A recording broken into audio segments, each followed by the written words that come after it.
সুপ্রিয় দর্শক, এসএটিভির রাতের আয়োজন লেট এডিশনে আপনাদের সবাইকে স্বাগতম। সঙ্গে আছি আমি জাহিদুর রহমান খান।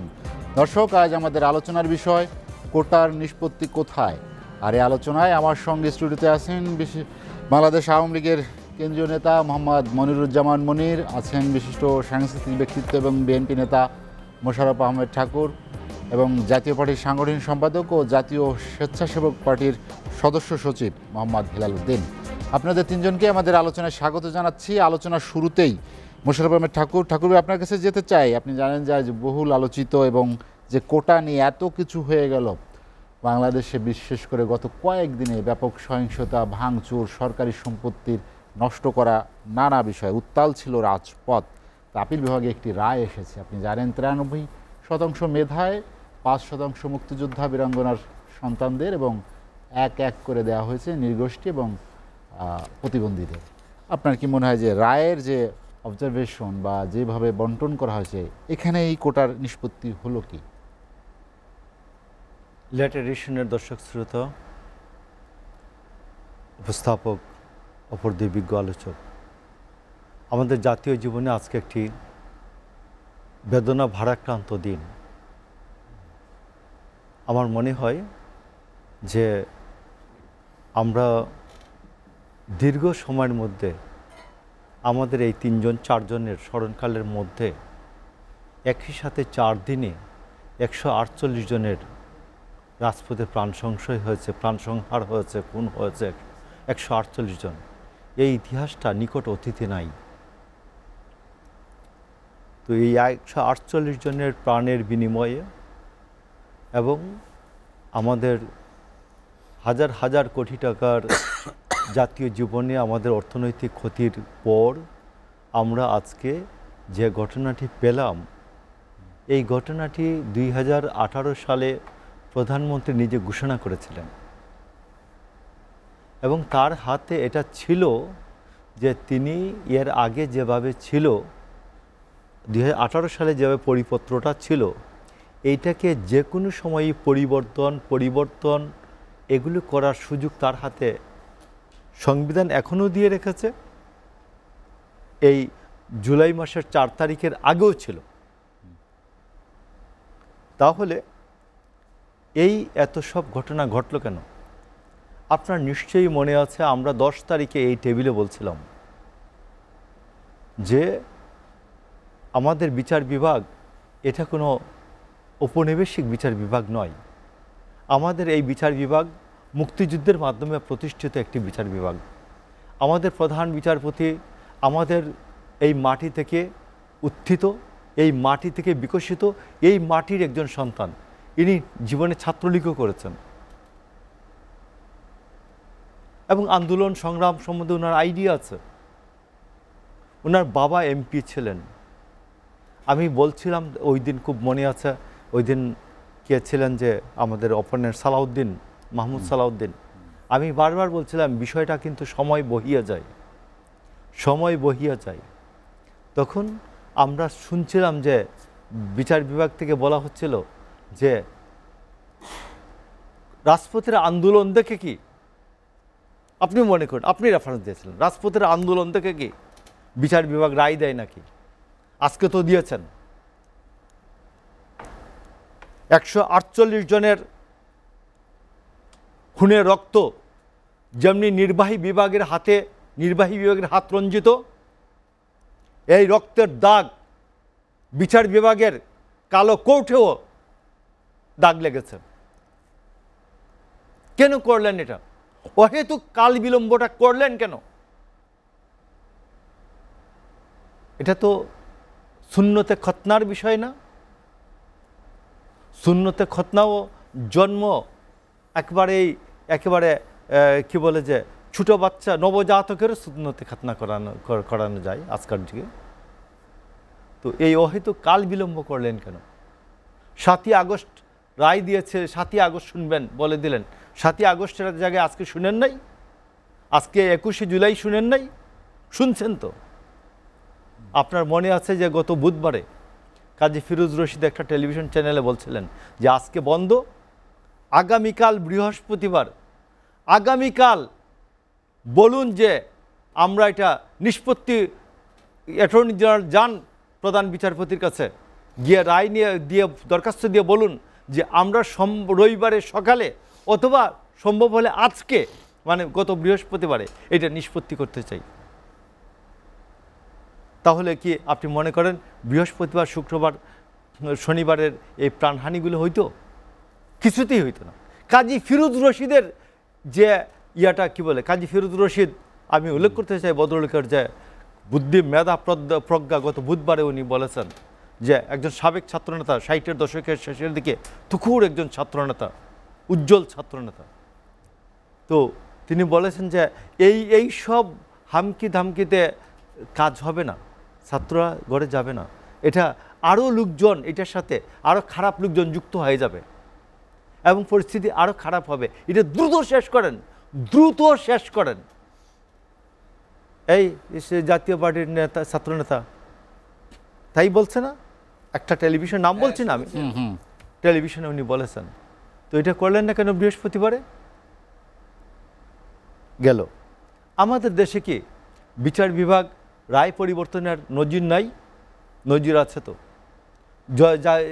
গণজাগরণ মঞ্চ যখন আন্দোলন করলো, সংগ্রাম করলো, করার পরে আপনার মনে নাই যে কাদের মোল্লার তো যাবজ্জীবন হয়েছিল, তারপর সেইটাকে আবার কেউ আপিল করে, আপিলের তো প্রভিশন ছিল না, আপিল করে এটাকে আবার ফাঁসি দেওয়া হলো। তো এই যে এগুলো তো আছে। আমি মনে করি যে কাদের মোল্লার প্রসঙ্গটা আমি এড়িয়ে যেতে চাই, সরি এই প্রসঙ্গটা না নিয়ে আমি বলি রাষ্ট্রের প্রয়োজনে আমার স্বাধীন বাংলাদেশের বিচার বিভাগ এগিয়ে আসবেন, কিভাবে দ্রুত বিষয় নিষ্পত্তি হয়। এটা হার জিতের প্রশ্ন না, এটা একটা। আমি আজকে একটা এই দিনে আমি একজনের খুব না প্রখ্যাত না, বাট ভদ্রলোকের নাম শ্রীজাত, তার সে কবিতার শেষের দিকের 4টা লাইন আমি উচ্চারণ করতে চাই। এই দেশের এই দুর্যোগ মোকাবেলায় এই লাইনটা খুব প্রয়োজন। সেইটার নাম হচ্ছে, মানুষ হতে মানুষ আসে, মানুষ হওয়ার জন্য মানুষ আসে, বিরুদ্ধতার ভিড় বাড়ায়, তোমরাও মানুষ আমরাও মানুষ, তফাৎ শুধু শিরদাঁড়ায়। শিরদাঁড়াটা খুব শক্ত থাকতে হয়। আজকে ওবায়দুল কাদের যে কাজটি করলেন, ওবায়দুল কাদের এই উস্কানি দিয়ে 148 জন প্রাণহানির জন্য 1 নম্বর যে দায়ী ব্যক্তি, সেইটার নাম হচ্ছে ওবায়দুল কাদের। মোশাররফ ঠাকুর, আমি আপনার কাছে আবার আসবো। মোহাম্মদ মনিরুজ্জামান মনির, যেটি মোশাররফ ঠাকুর বলছিলেন যে বিলম্ব করা ঠিক হয়নি, আদালত বিলম্ব করেছে না, কি কারণে বিলম্ব হয়েছে, বা আদালতের প্রতি আস্থা রেখে আন্দোলনও সেভাবে থেমে থাকেনি, আরও বেগবান হয়েছে, কেন সেটি বেগবান হয়েছিল আপনার কি মনে হয়? বা 148 জনের যে প্রাণহানি হয়েছে সেটারই বা দায় কে নেবে? ধন্যবাদ আপনাকে, বিজ্ঞ প্যানেল এবং এসটিভির সকল দর্শক। কথা বলার শুরুতেই যারা নিহত হয়েছেন, ছাত্র, পথচারী, পুলিশ সহ সকলের বিধিআত্মার মাগফিরাত কামনা করছি এবং শোকসন্তপ্ত পরিবারের প্রতি গভীর সমবেদনা জানাচ্ছি। এরকমের মৃত্যু অনাকাঙ্ক্ষিত, কিন্তু এই মৃত্যুর জন্য কে দায়ী, এটা যদি আপনি প্রশ্নটা এখানে করেন, প্রথমত কোটা সংস্কারের আন্দোলন, আমরা যে ছাত্র সংগঠন করার মধ্য থেকে নিজেকে বিকশিত করেছি, নিজেকে তৈরি করেছি, একজন মানবিক মানুষ হিসেবে নিজেকে তৈরি করেছি। বাংলাদেশের রাজনীতির সমস্ত আন্দোলন সংগ্রামের সূতিকাগার, নেতৃত্ব দানকারী প্রাণপ্রিয় প্রতিষ্ঠান বাংলাদেশ ছাত্রলীগ, যখন ঢাকা বিশ্ববিদ্যালয় এই কোটা সংস্কারের আন্দোলনের সাথে তারা তাদের প্রসেশন, মিছিল, মিটিং করেছে, বাংলাদেশ ছাত্রলীগ ইতিবাচকভাবেই এই কোটা সংস্কারের যৌক্তিকতার পক্ষে তাদের অবস্থান ছিল। এখন আসেন, এই যে আমার ভাই মিস্টার ঠাকুর বললেন 148 জন হত্যাকাণ্ড, এই হত্যাকাণ্ডের জন্য দায়ী মির্জা ফখরুল ইসলাম আলমগীর। কারণ হলো, আমি প্রায়শই আপনার টেলিভিশন সহ বাংলাদেশের সমস্ত টেলিভিশনগুলোতে বিভিন্ন সময় গত 12-13 বছরে বলে আসছি, আপনি যদি বাংলাদেশের ইনোসেন্ট মুভমেন্টগুলো দেখেন, নিরাপদ সড়ক চাই। সেই আন্দোলনের সময়ও দেখেছিলাম আমির খসরু মাহমুদ ছাত্রদলের এক নেতাকে ফোন করে বলেছিল ঢাকাকে অচল করে দাও, কুমিল্লায় বসে কিছু হবে না, ঢাকা অচল করো। মাহমুদুর রহমান মান্না প্রয়াত সাদেক হোসেন খোকার সাথে ফোনে কথা বলেছিল ঢাকা বিশ্ববিদ্যালয়ে লাশ ফেলতে হবে। এবং এবারের আন্দোলনে আমি বিশ্বাস করি মোশাররফ আহমেদ ঠাকুর একজন সৃজনশীল রাজনৈতিক কর্মী, সাংস্কৃতিক কর্মী। নিঃসন্দেহে যে রাজনীতি ৭১-এর পরাজিত শক্তিরা করে, জঙ্গি গোষ্ঠী করে, বিএনপির উগ্র গোষ্ঠীটা করে, নিঃসন্দেহে মোশাররফ আহমেদ ঠাকুর সেই রাজনীতিতে বিশ্বাসী না, সেই আদর্শিক চর্চায় মোশাররফ আহমেদ ঠাকুর বিশ্বাসী নয়। আজকের এবারে কোটা সংস্কারের আন্দোলনে মিস্টার জাহিদ, আপনি যদি খেয়াল করেন এই যে টার্মোলজিগুলো ব্যবহার করেছে, বাংলাদেশের মানুষ, আমরা এরশাদ বিরোধী জমানায় আমাদের বেড়ে ওঠা, 1986 সাল থেকে ছাত্র রাজনীতি করে আজকের এই জায়গায় এসেছে। আমরা বাংলা ব্লকেট এই শব্দের সাথে পরিচিত নয়, কমপ্লিট শাটডাউনের সাথে বাংলাদেশের মানুষ পরিচিত নয়। এই শব্দগুলো কোথা থেকে আবিষ্কার হলো বাংলাদেশের রাজনীতিতে? কোটা সংস্কারের আন্দোলনে এই সমস্ত শব্দ তো আসার কথা ছিল না। আমরা আমাদের ছাত্রছাত্রীদের যে ইনোসেন্ট ছাত্রছাত্রী, তাদের যে দাবি কোটা সংস্কার, এটা দাবির সাথে বাংলাদেশ ছাত্রলীগ, বাংলাদেশ আওয়ামী লীগের সংগ্রামী সভানেত্রী বঙ্গবন্ধু কন্যা জননেত্রী শেখ হাসিনা সহ গোটা রাজনীতি, প্রগতিশীল চিন্তাশীল সমস্ত মানুষ ঐক্যবদ্ধ, তাদের সকলের ইতিবাচক অবস্থান ছিল। উনি একটা ভুল ব্যাখ্যা দিয়েছিলেন 2018 সালে মাননীয় প্রধানমন্ত্রী যখন তখনও আন্দোলন হয়েছিল, তখনও কিন্তু মাননীয় প্রধানমন্ত্রী তার তৎকালীন পরিপত্রে কোটা কিন্তু বাতিল হয়ে গেছিল। কোটার আবার আসলো কেন, এই জায়গাটায় মিস্টার ঠাকুর কিন্তু টাচ করেননি। কোটায় মুক্তিযোদ্ধার সন্তানরা হাইকোর্টে রিট করার কারণে কিন্তু এটা এসেছে, এবং হাইকোর্ট বিচারাধীন যে বিষয়টা, সেটা নিয়ে সকলেরই এই রকমের একটা অবস্থান ছিল। এবং মাননীয় প্রধানমন্ত্রী বঙ্গবন্ধু কন্যা জননেত্রী শেখ হাসিনা জাতির সামনে বলেছে হাইকোর্টের উপরে আস্থা রাখতে। নিঃসন্দেহে ছাত্রছাত্রীর সেন্টিমেন্টকে ধারণ করে হাইকোর্ট অ্যাপিলেট ডিভিশন এই রকমের একটি রায় তাদের পক্ষে যাবে। এখন এনআরকি কারা করলো? এই দেশ বিরোধী শত্রু কারা? মেট্রো রেল কারা পুড়িয়ে দিয়েছে? বাংলাদেশ আজকে নতুন করে গোটা তাবৎ দুনিয়ায়, আমার গোটা দুনিয়ার সামনে পরিচয় হয়েছে মেট্রো রেলের কারণে। পদ্মা সেতু যে ওয়ার্ল্ড ব্যাংক আমাকে বৃদ্ধাঙ্গুলি প্রদর্শন করে ওয়ার্ল্ড ব্যাংকের পাশ কাটিয়ে আমরা নিজের অর্থায়নে পদ্মা সেতু করলাম, সেই পদ্মা সেতু মুখে আক্রমণ কারা করেছে? কারাই নেতৃত্ব দিয়েছে? বিএনপির মির্জা ফখরুল ইসলাম আলমগীর ছাত্র দলের প্রেসিডেন্ট সেক্রেটারি ডানে বামে রেখে সেদিন সংবাদ সম্মেলন করার মধ্য থেকেই ঢাকা বিশ্ববিদ্যালয় ক্যাম্পাসে অতর্কিত হামলা চালিয়েছে। হঠাৎ করে যে ঢাকা বিশ্ববিদ্যালয়ের আমার আপনার অধিকার আদায়ের সূতিকাগার, যে ঢাকা বিশ্ববিদ্যালয় 52 সৃষ্টি, 62 সৃষ্টি, বঙ্গবন্ধুর 66 6 দফা মেঘনা কাটাকাত, 69 গণঅভ্যুত্থান, শেখ মুজিব থেকে বঙ্গবন্ধু উপাধি দেওয়া, 70 নির্বাচন, 71 মহান মুক্তিযুদ্ধ, সেই বিশ্ববিদ্যালয়ে যখন স্লোগান হয় মির্জা ফখরুল ইসলাম আলমগীর, মাহমুদুর রহমান মান্নাদের উস্কানির কারণে, যখন বলা হয় আমি কে তুমি কে, রাজাকার রাজাকার, এই রকমের কথা বলার মধ্যে থেকে সংঘর্ষের দিকে নিয়ে গিয়েছিল। এবং আপনারা কল্পনা করতে পারেন একদিনের মধ্যে, 2 দিনের মধ্যে গোটা বাংলাদেশে কি পরিমাণ এনার্কি করেছে।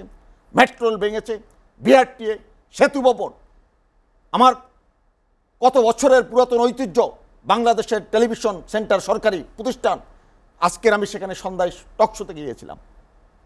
পাকিস্তানিরাও আমাদের এই বিটিভি ভবনে হামলা করে নাই, ওরা করেছে।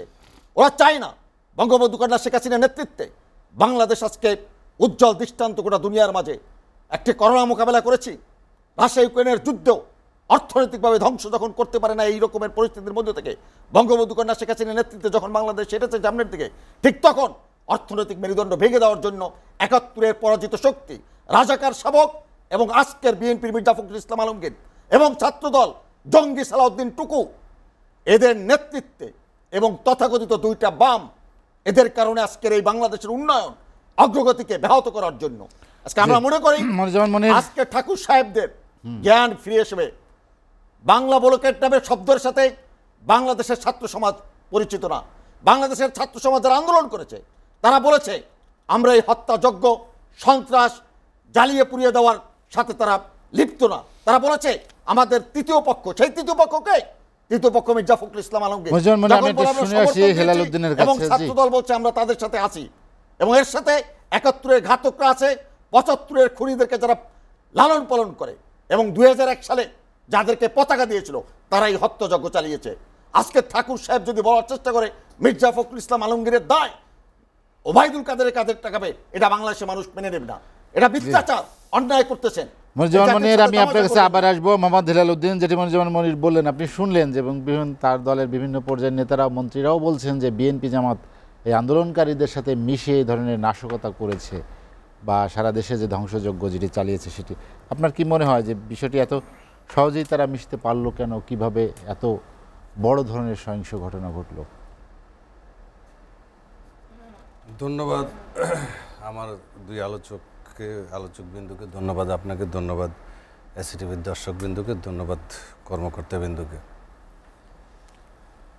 আজকে আমরা সবাই দুঃখ ভারাক্রান্ত নিয়ে এখানে এসেছি। সারা দেশে কারোরই মন ভালো নেই, সাধারণ মানুষ থেকে শুরু করে রাজনীতিবিদ বলেন, ব্যবসায়ী বলেন, কারোরই আমাদের মন ভালো নেই। আমি প্রথমেই যারা আন্দোলনে শহীদ হয়েছেন তাদের আত্মার রুহের মাগফিরাত কামনা করি, এবং আমি আমাদের রংপুর জেলা জাতীয় ছাত্র সমাজের সদস্য সচিব এবং জাতীয় ছাত্র সমাজের কেন্দ্রীয় নির্বাহী কমিটির যুগ্ম সাধারণ সম্পাদক আরিফ আলীকে গ্রেপ্তারের নিন্দা ও প্রতিবাদ জানাই। তাকে গতকাল গ্রেপ্তার করা হয়েছে। কেন গ্রেপ্তার করা হয়েছে আমরা এখনও জানি না। আমার জাতীয় স্বেচ্ছাসেবক পার্টির রংপুর মহানগরের আহ্বায়ক ফারুক আহমেদকে খুঁজতেছে পুলিশ, তিনি পলাতক আছেন। এই যে হজবরল অবস্থা দেশের, আমাদেরকেও গ্রেপ্তার করছে, বিএনপিকেও গ্রেপ্তার করছে, জামাতকেও গ্রেপ্তার করছে। আসলে শত্রুকে, এটাই আওয়ামী লীগ বর্তমান সরকার চক আউট করতে পারছে না। শত্রুটাকে আপনি যেটা বলেছেন যে এত তাড়াতাড়ি ঐক্যবদ্ধ হতে পেরেছে কিভাবে, এগুলি কিছুটা পূর্ব পরিকল্পিতও আছে। এবং ছাত্ররা যখন প্রথম আন্দোলন শুরু করেছে তখন একদম কম সংখ্যক খুব হালকা দাবি নিয়ে আমাদের জাতীয় পার্টির মাননীয় চেয়ারম্যান সংসদে দাঁড়িয়ে তিনি বলেছেন যে হ্যাঁ, ছাত্রদের এই দাবিটা যৌক্তিক। কারণ কি, এই কোঠাপথাটা 1972 সালের 5 সেপ্টেম্বর তৎকালীন সরকার নির্বাহী ক্ষমতার মাধ্যমে এই কোঠাপথাটা জারি করেছেন বা শুরু করেছেন। তার প্রথম সংশোধনী করেছেন 1976 সালে, তার দ্বিতীয় সংশোধনী করেছেন হুসাইন মাহমুদ এরশাদ 1985 সালে। সেখানে তিনি নৃগোষ্ঠীকে অন্তর্ভুক্ত করেছিলেন, আবার মেধাবীদেরকে নিয়োগ বাড়িয়ে দিয়েছিলেন। এটা 1985 সালে করেছেন। তৃতীয় সংশোধনী করেছেন তৃতীয়বার 1990 সালে। তারপরে বিএনপি, আওয়ামী লীগ 1997 সালে আবার করেছেন সংস্কার। আবার বিএনপি 4 দলীয় জোট ক্ষমতা আসার পরে 2002 সালে আবার সংস্কার করেছেন। আবার আওয়ামী লীগ ক্ষমতা আসার পরে 2011 সালে নাতি নাতনিদেরকে আবার অন্তর্ভুক্ত করেছেন। আওয়ামী লীগ 1997 সালে ছেলে মেয়েদেরকে অন্তর্ভুক্ত করেছেন, মুক্তিযোদ্ধাদের। আর 2011 সালে আওয়ামী লীগ আবার নাতি নাতনিদেরকে এই কোটায় অন্তর্ভুক্ত করেছেন। দেখেন, সবাই সময় পার হওয়ার পরে কিন্তু কথা বলে। তখন কিন্তু সংসদে আওয়ামী লীগও ছিল, বিএনপিও ছিল, সকল রাজনৈতিক দল ছিল। তখন কিন্তু কেউ কথা বলেনি 2011 সালে বা 12 সালে। কথা বলছে এসে 6 বছর পরে, 7 বছর পরে এসে। তো আমি দেখলাম একটি ছাত্র সংগঠনের কাজ কি, একটি সরকারি ছাত্র সংগঠনের কাজ কি, এটা আওয়ামী লীগের নেতৃস্থানীয় নেতারা বুঝে না। এটা আমার মাথায় ধরে না। তারা একটি ঐতিহ্যবাহী ছাত্র সংগঠনকে জনগণের মাঝে এত বিতর্কিত করে দিল যে ছাত্রলীগ কথাটা শুনলে এখন নাক ছিটকায় দেয়, যে হয় জনগণ দেয় অথবা অপোজিশন পার্টি দেয়। একটি দলের জেনারেল সেক্রেটারি কিভাবে বলেন যে ছাত্রদের এই আন্দোলন দমানোর জন্য ছাত্রলীগই যথেষ্ট? তাহলে তিনি কি ছাত্রলীগকে লাঠিয়াল বাহিনী হিসেবে গঠন করেছেন? আমার দৃষ্টিভঙ্গিতে একটি সরকারি ছাত্র সংগঠনের দায়িত্ব হচ্ছে সাধারণ ছাত্রদের দাবি দেওয়া নিয়ে সরকারের সাথে আলোচনায় বসা, সরকারের টেবিল পর্যন্ত নিয়ে পৌঁছানো। একজন শিক্ষামন্ত্রী, ঢাকা বিশ্ববিদ্যালয়ে ছাত্র আন্দোলন হচ্ছে, শাহবাগ চত্বরের ছাত্র আন্দোলন হচ্ছে, তারা তখন তো এত মানে এটা কি বলে মানে এত উত্তেজিত ছিল না, কিন্তু তারা এত হার্ডলাইনে যায় নাই। কিন্তু শিক্ষামন্ত্রী কি করলেন? শিক্ষামন্ত্রীকে প্রধানমন্ত্রী দায়িত্ব দেওয়ার পরে শিক্ষামন্ত্রীর চেহারাটা দেখলাম। এই যে ইম্যাচুর নেতৃত্বের হাতে নেতৃত্ব তুলে দেওয়া, এটা কেন? আরও লোক নাই? আমাদের সময় তো আমাদের শিক্ষামন্ত্রী ছিলেন আমাদের শেখ শহীদ ভাই একসময় ছাত্রলীগের নেতৃত্ব দিয়েছেন। তা ছাত্র নেতারা কি নাই আওয়ামী লীগে? এরকম ধরে আইনা শিক্ষামন্ত্রী বানায় দিল। আমি ওনাকে নিয়ে বিতর্ক করছি না, কিন্তু এত ইমেসুডকে এনে একজন শিক্ষামন্ত্রী এখানে বসায় দিতে হবে? ওনার চেহারাটা দেখলাম যেদিন প্রধানমন্ত্রী নাকি দায়িত্ব দিয়েছে, মানে তখন অনেক খেলাই শেষ। আপনি যেটা আমাকে দেখেন, আজকে কোর্টের রায় 5% মুক্তিযোদ্ধা কোটা, তো সেই বৈষম্য তো থেকেই গেল। যে বৈষম্য শুরু হয়েছে 1947 সাল থেকে, যে বৈষম্য শুরু হয়েছে পূর্ব পাকিস্তানের সাথে পশ্চিম পাকিস্তানের, যে বৈষম্যের বিরুদ্ধে স্বাধীনতা সংগ্রাম হয়েছে, 71 মুক্তিযুদ্ধ হয়েছে, সেই বৈষম্য তো আজকে রায়ও তো থেকে গেল 5% মুক্তিযোদ্ধা কোটায়। এবং এটা সরকার যে কোনো সময় আবার সংশোধন করতে পারবেন। লাস্টে কিন্তু এটুকু রেখে দিল। তাহলে এই জন্য আমি বললাম যে আপনাকে যে এইটা 1972 সালে নির্বাহী আদেশের মাধ্যমে জারি হয়েছে। এটা পরিবর্তন হইতে সংযোজন বিয়োজন হইতে 2018 সাল পর্যন্ত আসলো। আজকে সেটা রায় হলো। এটা আরও পরিবর্তন হবে, আরও সংযোজন বিয়োজন হবে। সেই বৈষম্য রেখে দিয়েছে। এটা সাংবিধানের সাথে এটা সাংঘর্ষিক। আমি আমাদের বলি, আমাদের জিএম কাদের সাহেব বলেছেন যে বৈষম্যহীন এবং ন্যায় বিচার ভিত্তিক সমাজ গড়তেই আমাদের স্বাধীনতা সংগ্রাম হয়েছিল।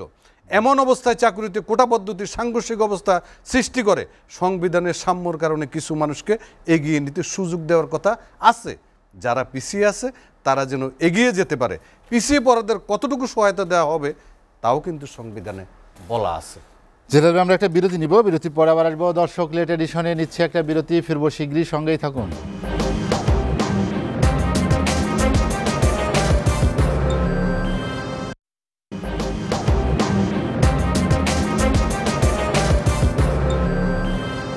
দেখছেন এসএসটিভি রাতের আয়োজন লেট এডিশন। বিরতির পর আমরা আবারও ফিরছি আলোচনায়। মোশাররফ হোসেন ঠাকুর, যেটি নিয়ে আমরা আলোচনা করছিলাম, কোটার নিষ্পত্তি কোথায়? যে আন্দোলন হচ্ছে বা যেটি ধারাবাহিক কর্মসূচি আমরা দেখছি, সেটি কি এখন আর কোটার মধ্যে সীমাবদ্ধ আছে কি না? আপনার কি মনে হয় কয়েকদিনের ধারাবাহিক কোটার নিষ্পত্তি, আমি মনে করি অ্যাফিলিয়েট ডিভিশনের যে রায়টা, প্রধান বিচারপতির চিন্তিত মতামত, এটার প্রতি কেউই অবজ্ঞা করবে না। আমার মনে হয় সবাই মোটামুটি এই জিনিসটাকে গ্রহণ করা উচিত। আমার শুধু ওই জায়গাটাতে যে বিচার বিভাগের আচরণটা শুরুতে কেমন জানি মনে হচ্ছে এটা ঔপনিবেশিক আমলের বিচার বিভাগের আমল। আমি শুধু এই জায়গায় আমাদের বিচারপতিদের বুদ্ধি, প্রজ্ঞা, সমস্ত কিছু আভিজাত্য, আমি কোনো কিছুকেই কোয়েশ্চেন বলছে না, আন্ডারমাইন করছে না, কিন্তু তারা ছাত্রদের আন্দোলনের গতি প্রকৃতিকে আন্ডারমাইন করেছে। এটা না হলে অনেক প্রাণ সেভ হয়ে যেত, অনেক কিছু সেভ হয়ে যেত। এটা আমার কোয়েশ্চেনটা এই জায়গায়। আপনি আরেকটা জিনিস দেখবেন যে এই কয়দিনে যে কথাটা হয়েছে, নিরাপদ সড়ক চাই আন্দোলনে যারা মার খেয়েছিল আমার এই সরকারি ছাত্র সংগঠনের হাতে, এরাই কিন্তু আজকে বিশ্ববিদ্যালয়ের নেতৃত্বে। আপনাকে একটা সুন্দর শব্দ শোনাই, নার্সিস্টিক ডিসঅর্ডার। নার্সিস্টিক ডিসঅর্ডার একটা ছেলেকে একটা তার মা প্রায় প্রতিদিনই বকে। একদিন বকার পরে বলে যে তুই আমার ছেলে না। সেটা হঠাৎ করে গর্জন করে উঠে বলে, হ্যাঁ হ্যাঁ মা, আমি তোমার ছেলে না, আমি তোমার ছেলে না, যাও, কথা বলবা না। It's called narcissistic disorder. একটা ছেলেকে বাবা শাসন করতে গিয়ে বল তুই খুব খারাপ ছেলে, ছেলে গর্জন করে বলে উঠছে, হ্যাঁ আমি খারাপ ছেলে। মানে শিক্ষার্থীদের রাজাকার স্লোগান কি সেরকম? এর অর্থটা হচ্ছে শিক্ষার্থীরা যেটা বলছে যে তুমি কে আমি কে, রাজাকার রাজাকার, কে বলেছে কে বলেছে, সরকার সরকার, কে বলেছে কে বলেছে, স্বৈরাচার স্বৈরাচার। আমার ভাই তো 90-এর আন্দোলন সময় ছোট না, স্লোগান কিন্তু প্রতি মুহূর্তে চেঞ্জ হয়। এবং স্লোগানটা আপনি দেখবেন প্রথমটা রাজাকার, কে বলেছে সরকার, এরপরের স্লোগানটার সাথে আসছে কে বলেছে স্বৈরাচার। দেখুন আপনি, আমি রাত্রে ওই দিন রাত্রে সারা রাতি আমি মোটামুটি টিভি দেখা ছাড়া আর কোনো কাজ ছিল না আমার।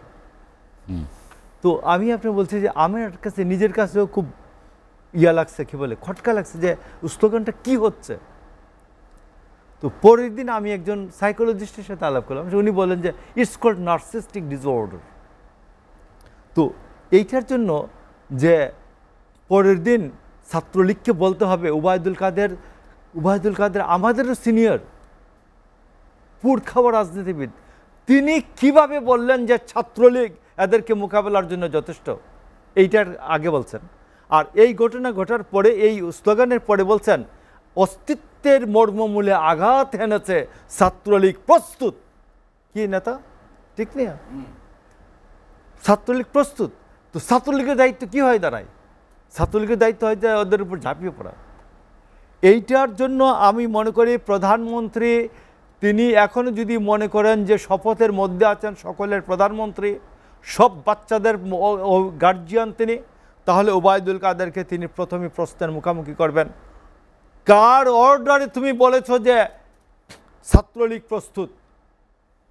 এইরকম একটা শিক্ষামন্ত্রী, বাচ্চা শিক্ষামন্ত্রী, এই যে এইরকম দুধের শিশু শিক্ষামন্ত্রী ইরেসপন্সিভ, রেসপন্স করে না, এই জিনিসটাকে এই ক্যাবিনেট থেকে নামাইয়া অন্য কোনো লেস ইম্পর্ট্যান্ট জায়গায় রেখে দেন। তার বাবা বীর মুক্তিযোদ্ধা, আমি তার সম্মানের জন্য তাকে রাখতে বলি, কিন্তু শিক্ষা মন্ত্রণালয় চালানোর জন্য এই রকম রেসপন্স করে না, গন্ডারের মতো 7 দিন পরে হাইসে ওঠে, এটা হবে না।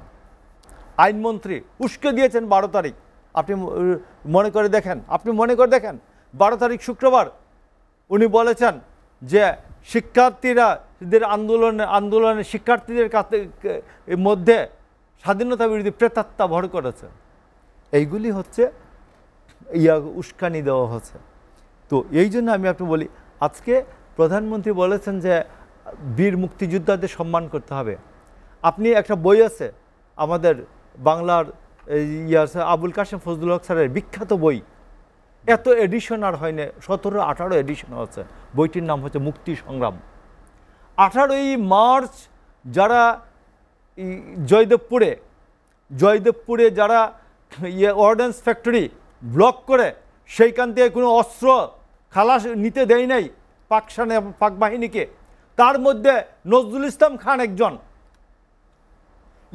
এই যে আমাদের মুজাম্মেল, আকুমা মুজাম্মেলও কিন্তু বীর মুক্তিযোদ্ধা। এই 18 তারিখের যে ইয়ার মধ্যে প্রতিরোধী একজন, কিন্তু আমি আপনাকে বলছি।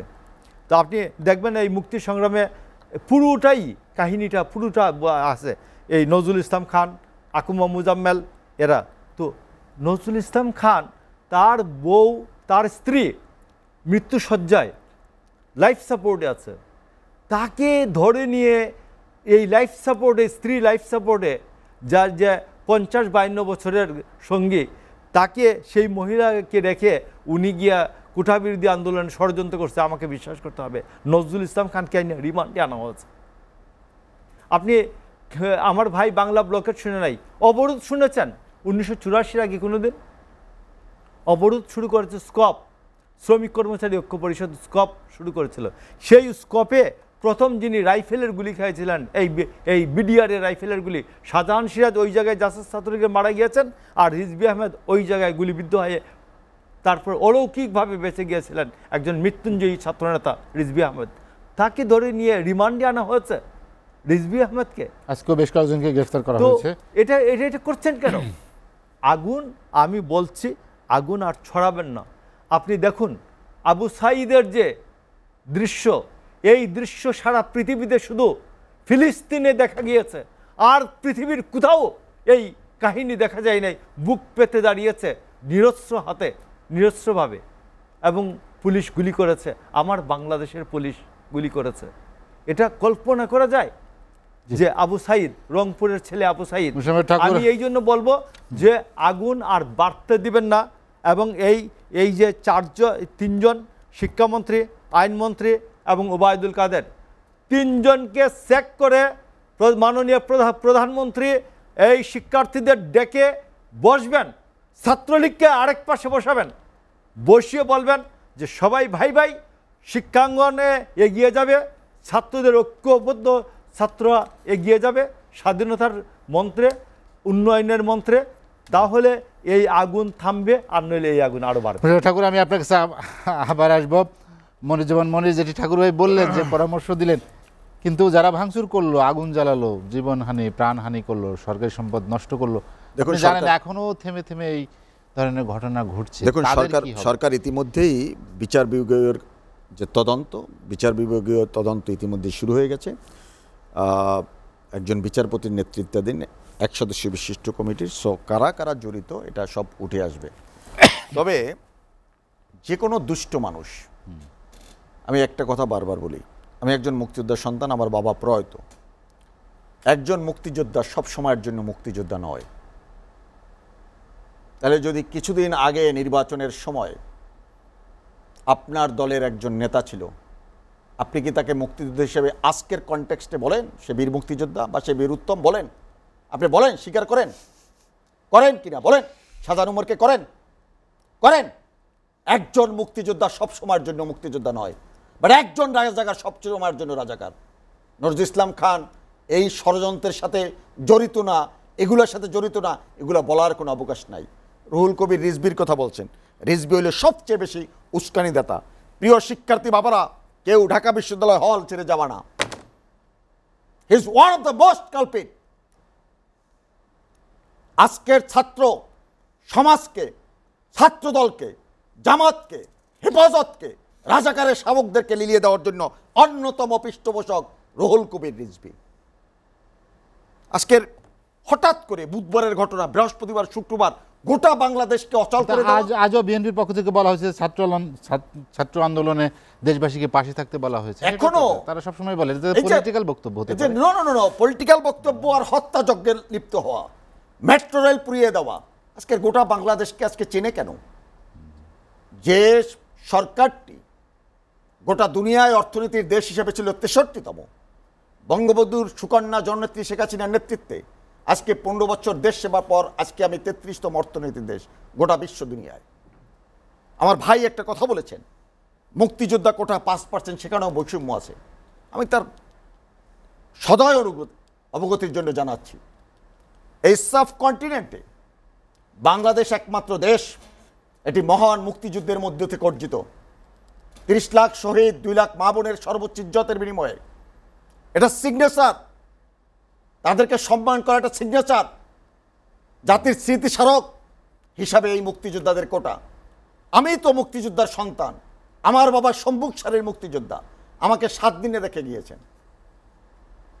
আমার বাবা তো কখনো ভাবেননি উনি ফিরে আসবেন। আমরা 6টা ভাই বোন, আমরা কেউ মুক্তিযুদ্ধ কথা কোথাও ব্যবহার করি নাই। আমার পরিবারের অধিকাংশই রাজনীতির সাথে জড়িত। কিন্তু তার মানে এই মুক্তিযোদ্ধার কোটা কেন? তাদের সম্মান প্রদর্শনের জন্য। 100 বছরের পর যেন আমার সন্তান যেন বলতে পারে আমার দাদা একজন বীর মুক্তিযোদ্ধা ছিলেন।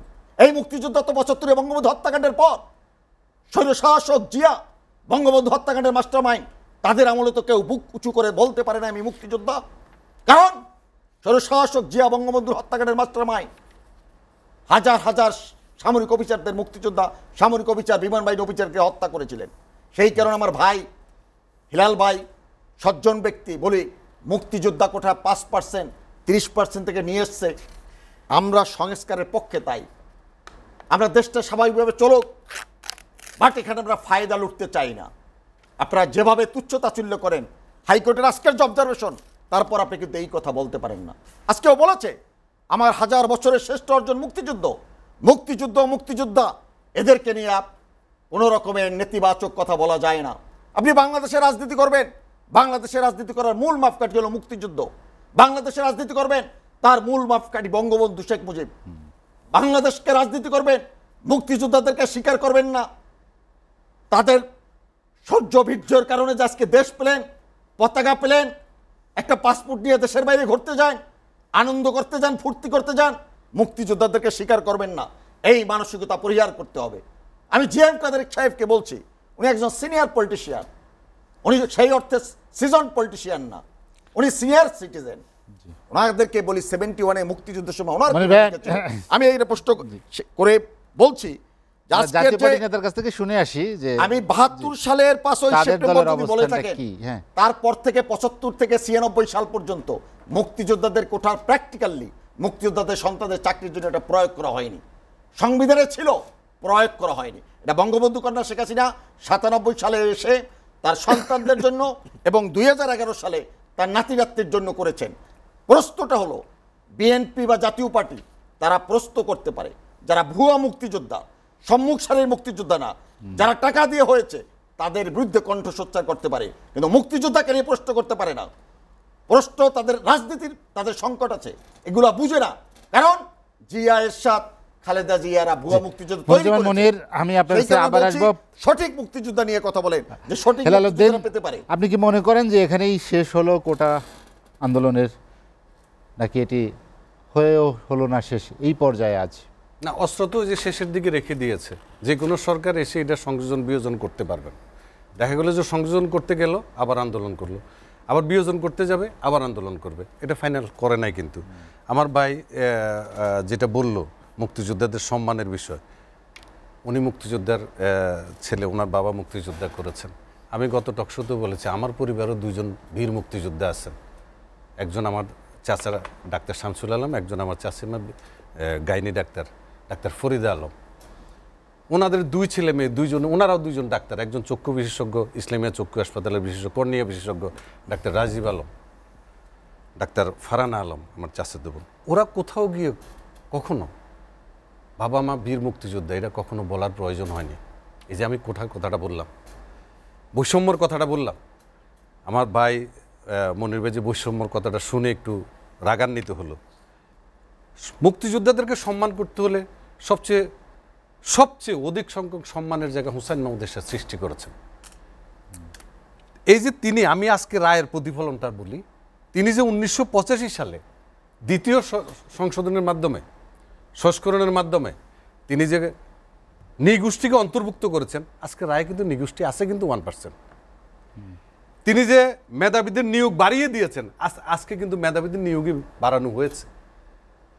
2টা কাজ তিনি করেছেন, 2টাই কিন্তু আছে। কিন্তু তিনি মুক্তিযোদ্ধাদেরকে বলেছেন মুক্তিযোদ্ধারা সর্বকালের সর্বশ্রেষ্ঠ সন্তান। তিনি মুক্তিযোদ্ধাদের জন্য 66 জেলায় 101 টাকার বিনিময়ে 5 কাটা করে জায়গা দিয়েছেন। সেই জায়গায় কিন্তু প্রত্যেক জেলায় কিন্তু একটি করে অফিস আছে। তিনি পঙ্গু মুক্তিযোদ্ধাদের জন্য কলেজ গেটের অপোজিটে 2টা প্লট দিয়েছেন, আজকে বহুতল বিশিষ্ট ভবন হয়েছে। তিনি 40টি শিল্প প্রতিষ্ঠান মুক্তিযোদ্ধাদের নামে দিয়ে দিয়েছেন, যেটির ইনকাম দিয়ে মুক্তিযোদ্ধারা যেন চলতে পারে। তিনি মুক্তিযোদ্ধাদের জন্য কার্ড করে দিয়েছেন, বাস ট্রেনে যেন ভাড়া না নেয় মুক্তিযোদ্ধাদের জন্য। একজন মানুষকে যদি আপনি সম্মান করতে চান, অনেকভাবে সম্মান করা যায়, অনেকভাবে করা যায়। মনির ভাই বলেছেন যে উনি কখনো মুক্তিযোদ্ধার সন্তান হিসেবে কোটা ব্যবহার করার প্রয়োজনই হয়নি। আমিও বললাম যে আমারও ঘরে 2জন মুক্তিযোদ্ধা আছে, আমার ভাই বোনরা কখনো এই কোটা প্রথা ব্যবহার করার প্রয়োজনই মনে করেন না। তাহলে একটা অপ্রয়োজনীয় জিনিস একটা দেশের রাষ্ট্রের অঙ্গে অনেকেরই তো প্রয়োজন হতে পারে, আপনাদের না হলে। ঠিক আছে, আচ্ছা, এটা প্রয়োজন হয় না, কিন্তু অনেকের বেশি প্রয়োজন। না, যেটা সংবিধানে যে পিছিয়ে পড়া জনগোষ্ঠী, হ্যাঁ 1972 সালে কেন করেছে? 1972 সালে করেছে শ্রমিক, তাঁতি, হ্যাঁ কৃষক, এরা সবাই মুক্তিযুদ্ধে অংশগ্রহণ করেছে, সুতরাং এরা তো পিছিয়ে পড়া গোষ্ঠী, এদের জন্য করেছে। পিছিয়ে পড়া এই শব্দটা ব্যবহার করতে নিষেধ করছে হাইকোর্ট। এটা সংবিধানে এটি নাই, সংবিধানে নাই পিছিয়ে পড়া মুক্তিযোদ্ধা এই শব্দটা না, মুক্তিযোদ্ধা না তো, না মুক্তিযোদ্ধা না, আমি বলি অনগ্রসর, এটা মুক্তিযোদ্ধা না। সম্প্রদায় তো তখন সেটা করেছিল যে কিছু ছিল, আর সংবিধানে তো মুক্তিযোদ্ধার কোনো কথা নেই, মুক্তিযোদ্ধার কোঠারও কোনো কথা নেই সংবিধানে। আমার প্রশ্ন ওবায়দুল কাদের সাহেবের কাছে যে তিনি তার ছাত্র সংগঠনের হাতে লাঠি তুলে দিয়ে লাঠিয়াল বাহিনী বানিয়ে ফেলছেন। তার মানে বিগত 15-16 বছর এই রাষ্ট্র ক্ষমতায় আওয়ামী লীগ থাকার পরে এই ছাত্রলীগ কখনো ছাত্রদেরকে নিয়ে রাজনীতি করেননি, ছাত্রদেরকে শুধু পিটানোর রাজনীতি করেছেন। না হলে আজকে ছাত্রলীগকে রোকেয়া হলে দেখলাম একটা মেয়েকে কানে ধরায়, ছাত্রলীগের একটা মেয়েকে কানে ধরায় উঠাচ্ছে আর বসাচ্ছে কারা? সাধারণ ছাত্রছাত্রীরা। ছাত্রলীগের এই অবস্থা হবে কেন? একটি ঐতিহ্যবাহী ছাত্র সংগঠন চট্টগ্রামে ছাত্রলীগের ছেলেদেরকে বিল্ডিং থেকে ফেলে দিয়েছে, আর এই ছাত্রলীগের ছেলেরা আবার রাস্তার মধ্যে শাহবাগে দেখলাম, ঢাকা বিশ্ববিদ্যালয়ে দেখলাম এই ছাত্রলীগের ছেলেরা আবার ওদেরকে মেয়েদেরকে পিটাচ্ছে। দেশকে আপনি একটি কথার মাধ্যমে দেশকে আপনি কোথায় নিয়ে গেছেন 2 দিনে? আপনি কি একবারও চিন্তা করেছেন? আওয়ামী লীগের এইসব নেতারা এইসব অহেতুক কথা বলে দেশকে কোন জায়গায় নিয়ে গিয়েছে? ছাত্রলীগের লাঠিয়াল বাহিনী কই? পরে তো আর ছাত্রলীগকে খুঁজে পাওয়া যায় না, তো সুতরাং কথা সবসময় বলতে হয় না, কখনো কখনো নীরবতায় অনেক বড় ধরনের প্রতিবাদ। আওয়ামী লীগের একটা খাসলত হয়ে গেছে ক্ষমতা আসার পরে একটি সরকার, এটা আসলে আমার দেশে কথা বলি না, আমি সব দেশে বেশি দিন ক্ষমতা থাকলে হয় কি জনগণকে তুচ্ছ তাচ্ছিল্য করে কথা বলে। আওয়ামী লীগের এখন এটা খাসলতে পরিণত হয়ে গেছে যে জনগণকে যে কোনো আওয়ামী লীগের বাইরে যারা সবাইকে তুচ্ছ তাচ্ছিল্য করে কথা বলে, এটা আওয়ামী লীগের একটা খাসলত হয়ে গেছে। এই তুচ্ছ তাচ্ছিল্যের কারণে কিন্তু আজকে বাংলাদেশে 148 জনের হত্যা হয়েছে। আর আমার 2 ভাই 90-এর আন্দোলনের কথা বলেন বুক ফুলে, এখন আপনাদের লজ্জা হওয়া উচিত। 90-এর আন্দোলনের কথা বলেন কিভাবে? হুসাইন মোহাম্মদ এরশাদ, ডাক্তার মিলন হত্যা হয়েছে বলে হত্যা করেছে ডাক্তার মিলনকে হুসাইন মোহাম্মদ এরশাদ, নেভার। ডাক্তার মিলন হত্যা হয়েছে তাদের আভ্যন্তরীণ কোন্দলে। আজকে ডাক্তার মিলন হত্যাকাণ্ডের পর হুসাইন মোহাম্মদ এরশাদ ক্ষমতা হস্তান্তর করে দিয়েছে। আমরা আরেকটা বিরতি নিব, বিরতির পরে আমি আবার আসব। হুসাইন মোহাম্মদ এরশাদ কতজন হত্যা করে ক্ষমতা হস্তান্তর করেছেন? আমরা আরেকটা বিরতি নিতে চাই, বিরতির পরে আবার আসব। দর্শক, লেট এডিশনে নিচ্ছে আর একটা বিরতি, ফিরবো শীঘ্রই, সঙ্গেই থাকুন।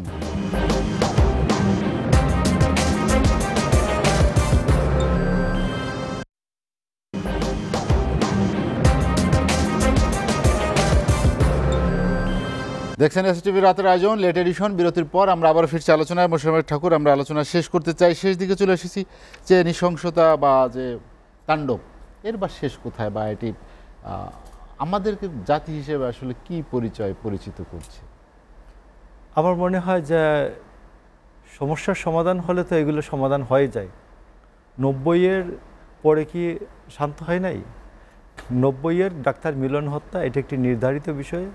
আমি জনাব হেলালুজ্জামান আপনাকে বলবো যে এইসব নির্ধারিত বিষয়গুলোকে, মীমাংসিত বিষয়গুলিকে টেনে বিতর্কের মধ্যে এনে লাভ নাই, অন্য চলমান বিতর্কগুলি ক্ষতিগ্রস্ত হবে।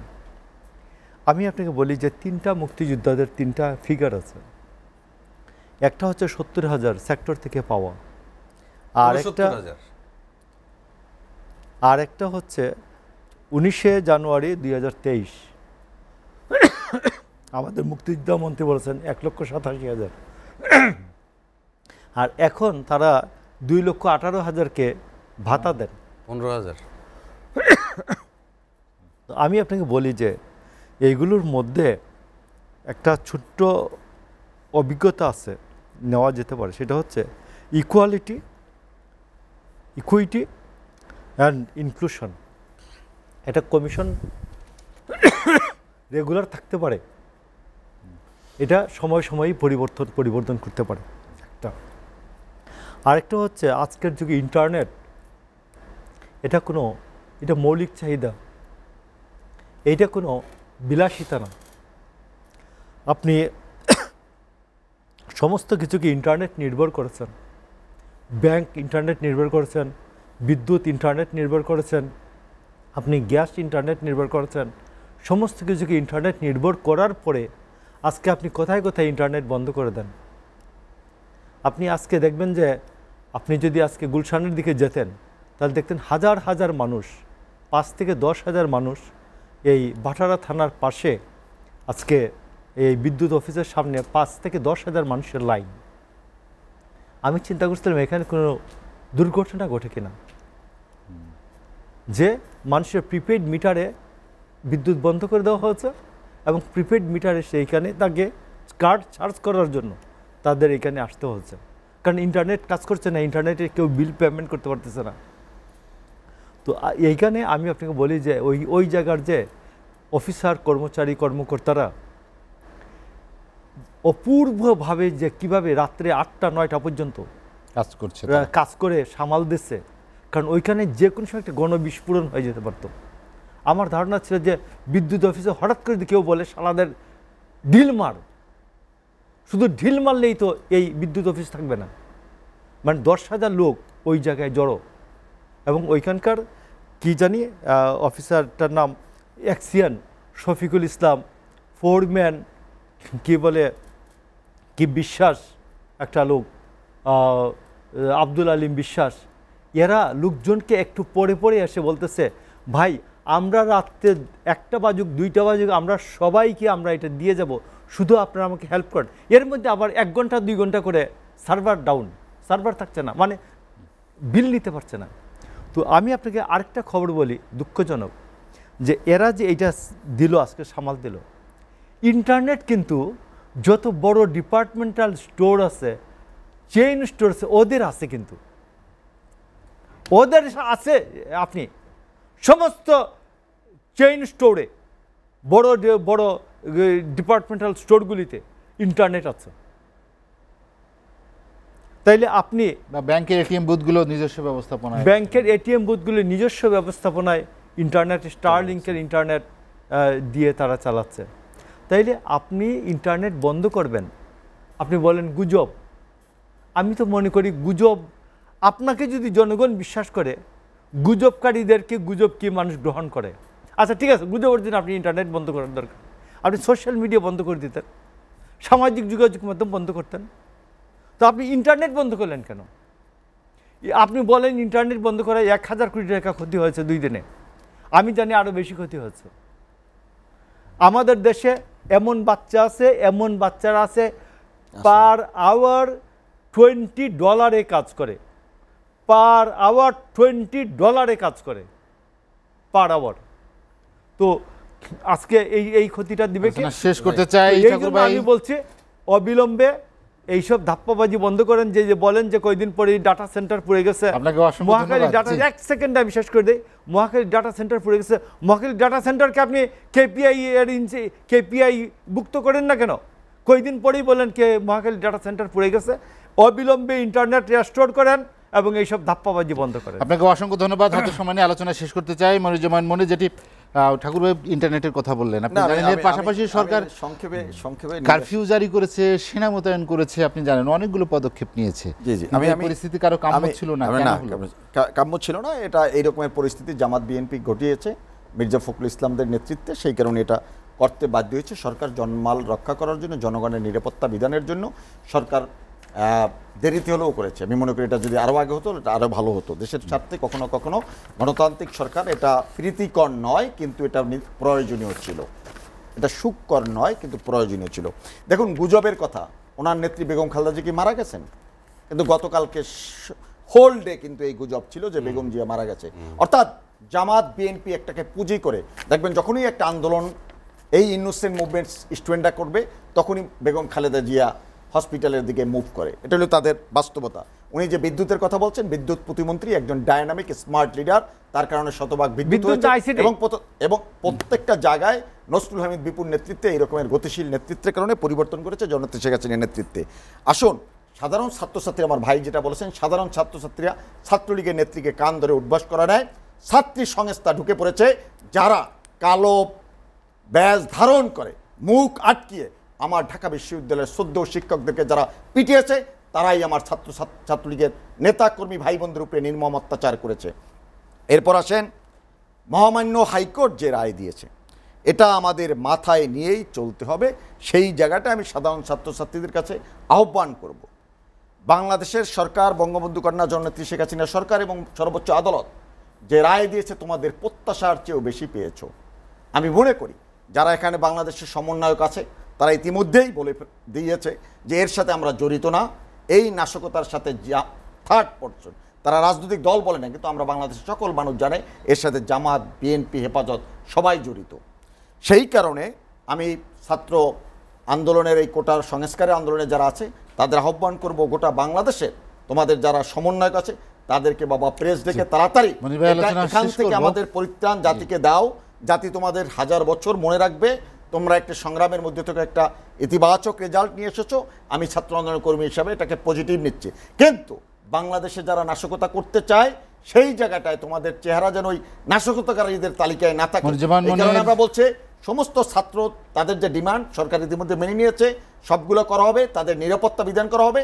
আমি আশা করব সার্জিস আলম সহ অন্যান্য যারা ছাত্র আন্দোলনের কর্মী তারা এখনই জাতির সামনে তাদের মেসেজ দেওয়া উচিত এবং তারা বসে প্রেসকে ডেকে বলা উচিত আমাদের আর কোনো আন্দোলনে আন্দোলন। মনিরুজ্জামান মনির, আপনাকে অসংখ্য ধন্যবাদ। হেলাল উদ্দিন, আলোচনা শেষ করতে চাই। আমরা বলছিলাম যে শেষ কোথায় বা আমরা এখান থেকে উত্তরণের উপায় কি? একটি ঘটনা আপনি জানেন যে শিক্ষার্থীদের আরো 9 দফা দাবি আছে। 9 দফা দাবি আছে, সব দফা তো মানা সম্ভব না, কিন্তু একটি ঘটনা যখন ঘটতে থাকে একটি রাষ্ট্রে, এটা চলমান প্রক্রিয়ার মধ্যে চলে যায়। দেখেন প্রথম কিভাবে আন্দোলন শুরু হয়েছে, এখন আন্দোলন কি অবস্থায় আছে। দেশে কারফিউ জারি হয়েছে, যদিও এটা সাংবিধানিক, তো বাধ্য হয়েছে সরকার। কিন্তু সরকার যদি এটাকে প্রথম অবস্থায় গুরুত্ব দিত তাহলে আজকে কিন্তু আর এই অবস্থা হতো না। সরকারের এই যে নেগলিজেন্সি, যেটা আমি বললাম যে তুচ্ছ তাচ্ছিল্য করছে, আন্দোলন কি করবে না করবে এইসব নিয়ে তুচ্ছ তাচ্ছিল্য করার কারণে কিন্তু আজকে দেশের এই আনস্টেবল সিচুয়েশন, দেশে কোনো স্টেবিলিটি নাই। আমরা বাসা থেকে আসলাম, আপনি গাড়ি পাঠিয়েছেন, তাও গাড়িতে উঠতেও শঙ্কিত, কখন গাড়ি জ্বালিয়ে দেয়। হ্যাঁ, মানে আমরা একটা দেশে, একটা স্বাধীন রাষ্ট্রে থমথমে অবস্থা, আমরা কেন এরকম আতঙ্কিত থাকবো? জনগণ কেন এরকম আতঙ্কিত থাকবে? তাইলে জনগণের তো এখন এই বর্তমানে জনগণের কোনো জীবনমালের কোনো নিশ্চয়তা নেই। এমনি তো বাজারে দ্রব্যমূল্যের ঊর্ধ্বগতি, মানে দুর্নীতি, দুঃশাসন, যেখানে প্রশাসনের দুর্নীতিবাজে ভরা, সেখানে যদি এখন বাংলাদেশের জনগণের অবস্থা এই হয়, এই অবস্থা হয়, এই অবস্থায় দ্রুত অবসান হওয়া উচিত। হ্যাঁ, দ্রুত অবসান হওয়া উচিত। দ্রুত অবসান করতেছে এই যে কারফিউ দিয়ে করতেছে। আজকে বিভিন্ন জায়গাতে খবর পাইছি হচ্ছে। এখন দ্রুত অবসান আপনি যদি করতে না চান তাহলে কিভাবে হবে? আপনি করতে চান কিনা আগে সেটা দেখতে হবে। শোনেন, একটা রাষ্ট্র যদি মানবিক হয়ে উঠতে চায় তাহলে তাকে শুধু সাম্য, ইকুয়ালিটি নিশ্চিত করলেই চলবে না, নিশ্চিত করতে হবে ন্যায্যতা, ইকুইটি।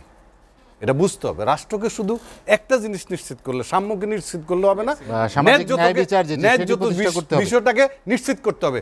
ছাত্রদের দাবিটা ছিল আপনাকে অসংখ্য ধন্যবাদ মোহাম্মদ হেলাল উদ্দিন। ছাত্রদের দাবিটা ন্যায্য দাবি ছিল, আপনি গুরুত্ব দেন নাই, আপনারা গুরুত্ব দেন নাই। যেটা কোর্টের রায়ে প্রমাণিত হয়েছে যে আমাদের দেশে একটা কথা আছে, ওই প্রস্তাব করতে ছাগল ধরে না, বড় ছাগল আর দৌড়ে আর লাগল পায় না। এখন আন্দোলন চলে গেছে সেই জায়গায়। আপনাকে অসংখ্য ধন্যবাদ মোশাররফ ঠাকুর এবং মোহাম্মদ মনিরুজ্জামান মনির, আপনাদেরকে অসংখ্য ধন্যবাদ। দর্শক জানিয়ে রাখি, লেট এডিশন পুনঃপ্রচার হয় সকাল 8টায়। আজ এ পর্যন্তই। ভালো থাকুন, সুস্থ থাকুন, এসএটিভির সঙ্গেই থাকুন।